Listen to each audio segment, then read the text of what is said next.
Bang, gimana bang? Katanya bang, Ada sampean nggak bang? emang minta perkara bener bang?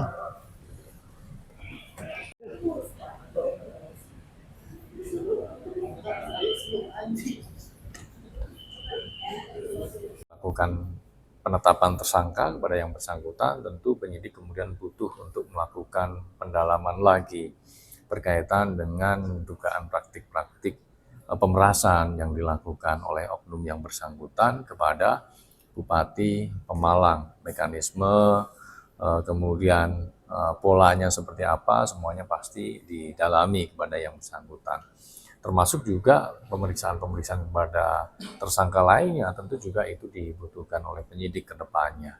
Dan juga saksi-saksi lain, baik dari klaster dugaan pemerasan di Pemkab Pemalang kepada para pihak swasta, dan juga pihak jajaran perangkat daerah, juga di klaster keduanya berkaitan dengan dugaan pemerasan yang dilakukan oleh oknum KPK kepada Pemkab Pemalang, di mana dalam dugaan tindak pemerasan itu saudara DIS bersama-sama dengan saudara LBS ya dalam melakukan dugaan tindak pemerasan kepada Pemkab Pemalang untuk pengurusan suatu perkara.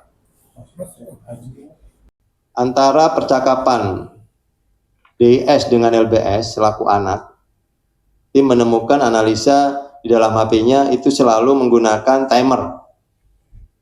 Dihapus. Yang Bupati Pemalang.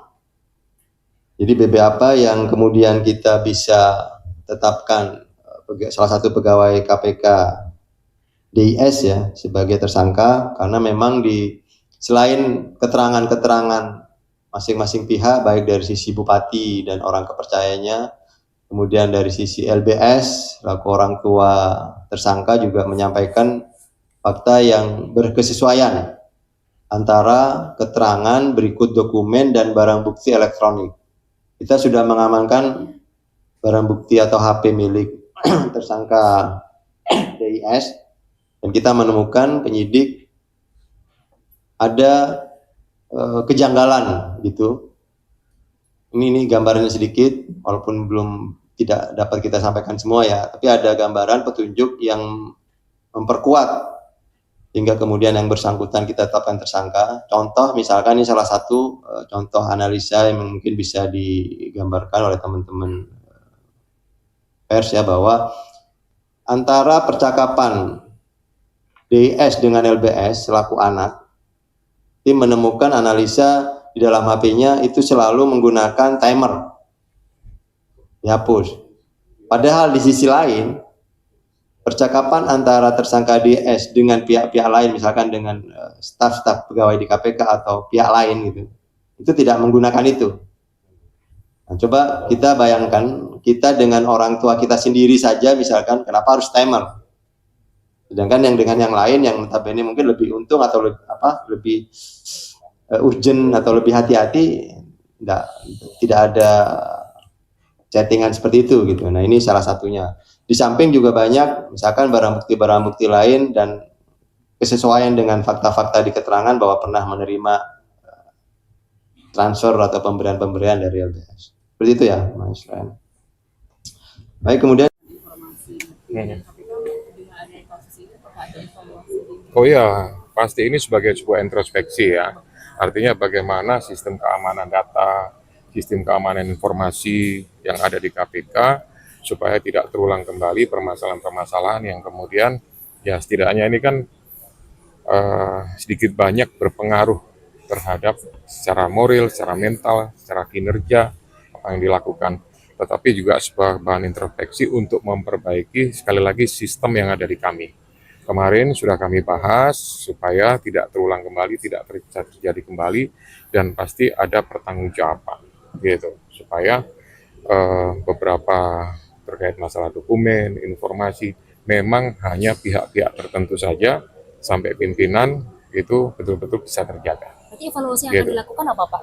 Evaluasi yang dilakukan antara lain, misalkan proses ban berjalan daripada dokumen, misalkan saya contohkan dari penyelidik, itu bisa sampai ke pimpinan harus betul-betul terjaga. Tidak semua orang bisa melihat terutama pihak-pihak yang tidak berkepentingan atau pegawai yang tidak ada hubungannya seperti itu.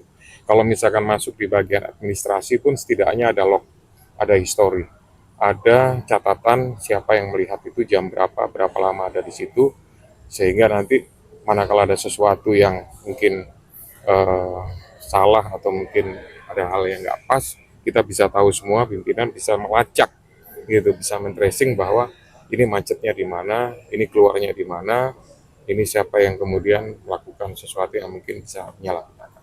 Dirjen Bea Cukai Jakabudi kapan dipanggil? Terima kasih. Ya, Dirjen Bea Cukai Jakabudi kapan menunggu adanya kasus atau ya, akan melakukan kajian untuk pencegahan? sudah cukup lah.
Lonjakan laba bersih hingga 37,7% ini didukung pertumbuhan volume penjualan serta pundi keuntungan dari aksi divestasi aset.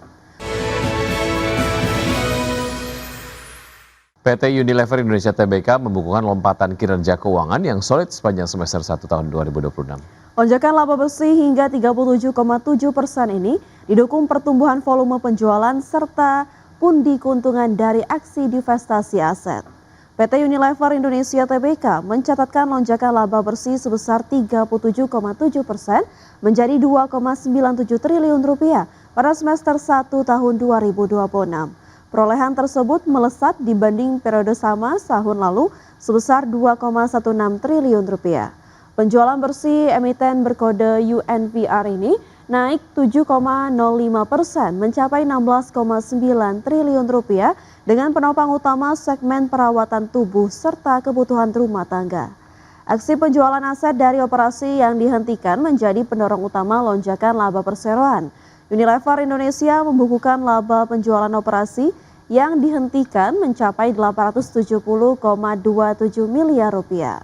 Pos pendapatan non-recurring ini mendorong total laba operasi yang dihentikan meroket menjadi 887,86 miliar rupiah. Sementara itu, biaya keuangan perseroan juga berhasil ditekan signifikan menjadi 14,64 miliar rupiah dari sebelumnya 67,18 miliar rupiah.